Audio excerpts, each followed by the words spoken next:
কর্ণের সংখ্যা কতগুলো হবে, n সংখ্যক বাহু বিশিষ্ট বহুভুজের কর্ণের সংখ্যা কত হবে। তার মানে আমরা কি জানি যে কর্ণ মানে ডায়াগোনাল, কর্ণ হলো কোনো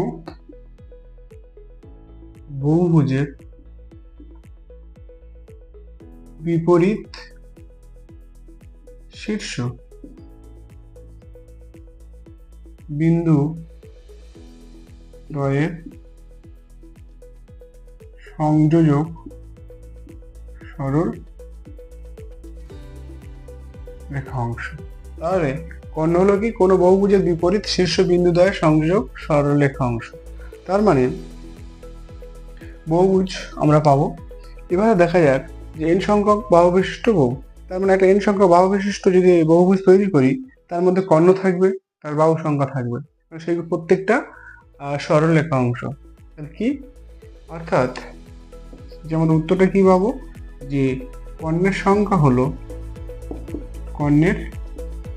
সংখ্যা হলো nc2 minus n, nc2 minus n, এটা ঠিক আছে।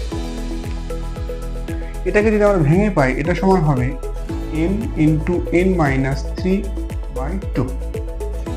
এটা হচ্ছে আমাদের কর্ণের সংখ্যা।